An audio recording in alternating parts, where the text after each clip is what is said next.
Vaksin berbayar pintu masuk setan ditulis oleh Panjat di seword.com.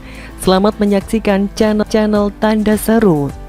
Indonesia yang cukup menderita oleh COVID-19 ini sudah mulai menggelar vaksinasi sejak awal 2021 lalu. Gratis, tentu saja, sebab pemerintah sudah menanggung biayanya, mulai dari pemesanan produsen di luar negeri hingga penyuntikan ke setiap warga. Vaksinasi menjadi cara yang paling pas untuk menghalau wabah ini, sebab jika hanya mengharapkan kepatuhan dan kedisiplinan masyarakat, tidak akan bisa. Orang maunya hidup bebas bergerak dan bersosialisasi. Ketika tiba-tiba disuruh harus diam di rumah, menjaga jarak dengan orang lain, sama saja dunia sudah kiamat baginya. Dapat dimengerti apabila program-program pemerintah, prokes, PPKM, PSBB, dan lain-lain tidak terlalu baik hasilnya. Bahkan lockdown yang sempat diberlakukan oleh berbagai negara pun tidak jelas hasilnya. Belum lagi ulah oknum penceramah agama yang kerjanya hanya memprovokasi dan menghasut. Berantakanlah semua jerih payah pemangku kebijakan negeri. Vaksinasi ditargetkan menyasar minimal 70% warga. Sebab dengan jumlah ini katanya sudah bisa terjadi apa yang disebut herd immunity. Kekebalan kelompok seperti di berbagai negara maju yang sudah berhasil memvaksin warganya sebanyak 70% ke atas. Stadion sepak bola mulai dipenuhi penonton tanpa masker. Fadlizon bahkan mengaku iri melihat stadion-stadion di ajang Piala Eropa 2020 yang baru usai dipenuhi penonton yang tidak mengenakan masker. Si Zon lupa bahwa masyarakat Eropa beda dengan kita. Di sana semua orang bersedia divaksin sehingga memudahkan tugas pemerintah. Lah di sini banyak oknum yang menghasut bahwa vaksin itu haram sehingga banyak orang yang kabarnya tidak mau disuntik vaksin. Ya, semoga saja jumlah mereka hanya segelintir, tidak sampai 10%. Belum lagi oknum-oknum yang keminter mengatakan bahwa COVID-19 ini tidak ada, hanya konspirasi dan lain-lain. Anjing menggonggong, Yahya Maloni berlalu. Walaupun ada suara-suara yang nyinyir soal vaksinasi ini, program besar pemerintah jelas tidak akan terhambat. Apalagi pemerintah sudah memesan ratusan juta vaksin dari produsen di luar negeri.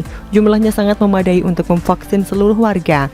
Namun bukan perkara mudah menyuntikkan vaksin ke ratusan juta orang warga yang domisilinya berjarak pulau. Dibutuhkan waktu yang sangat lama. Maka pemerintah Jokowi per Juli 2021 ini sudah mencanangkan menyuntikkan 1 juta vaksin per hari. Jika lancar, maka diperkirakan di penghujung tahun ini sudah tercapai target untuk kekebalan kelompok. Memang tidak mudah untuk mendistribusikan vaksin ini dengan cara biasa, antara lain karena petugas terbatas, maka TNI Polri pun dilibatkan. Namun itu pun tidak lantas menjawab persoalan, sebab banyak yang antri. Maka belum lama ini ada ide untuk membuka jalan bagi apa yang disebut vaksin gotong royong. Bedanya vaksin ini berbayar, tidak gratis. Harganya pun tidak murah, yakni sampai ratusan ribu per dosis. Itu pun masih tergantung merek vaksin. Beda merek, beda harga. Tapi yang pasti warga yang menggunakan cara gotong royong ini akan merogoh kocek cukup dalam. Sebenarnya mengherankan sekaligus mengkhawatirkan juga ketika ide vaksin berbayar ini bergulir. Apalagi harganya yang amat tinggi itu loh. Bagi orang berpunya mungkin tidak masalah. Dan juga adalah hak mereka untuk memanfaatkan fasilitas apapun demi kesehatan dan keselamatan jiwa mereka dan keluarga mereka. Apalagi cuma vaksin yang cuma ratusan ribu itu kecil. Kita cuma khawatir soal mental bangsa ini yang ahli dalam hal aji mumpung. Di masa pandemi ini sudah banyak terbukti munculnya orang-orang yang masih tega berbuat nista. Belum lama viral berita tentang keluarga korban COVID-19 yang diperas sampai jutaan rupiah oleh oknum petugas pemakaman.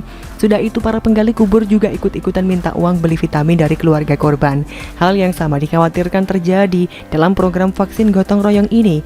Misalkan nanti program ini lancar, dalam arti peminatnya membludak, artinya uang yang masuk sangat besar. Bayangkan vaksin yang tadinya gratis untuk warga kini bisa dijual hingga ratusan ribu rupiah, bahkan sampai 800 ribu rupiah. Mata siapa yang tidak hijau melihat uang? Ingat, ini masih Indonesia yang dulu, Bung. Melihat antusiasnya orang-orang, tidak tertutup kemungkinan justru vaksin berbayar ini yang didahulukan atau diprioritaskan.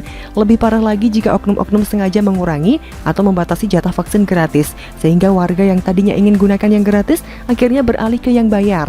Penulis sudah mengamati modus ini dipraktikkan dalam program angkutan umum murah dan nyaman bagi masyarakat DKI dan sekitarnya. Awalnya bus-bus trans yang murah dan nyaman itu jumlahnya memadai untuk suatu trayek tertentu. Melihat antusiasme pengguna, armadanya justru dikurangi.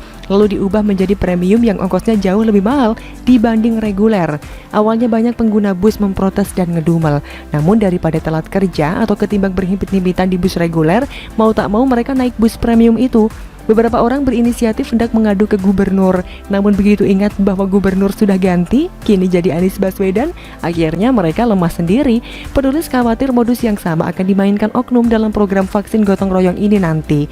Kemarin di situs ini ada artikel soal oknum petugas penyuntik vaksin yang diduga hanya pura-pura menyuntikkan vaksin ke warga. Jika benar, lalu vaksin yang utuh itu nanti hendak dikemanakan? Bisa saja dijual, bukan? Maka daripada membuka peluang bagi setan-setan bergentayangan, lebih baik pemerintah berusaha, berikhtiar agar bagaimana caranya vaksinasi gratis sanggup menyasar 2-3 juta per hari. Bagaimana komentar dari Anda?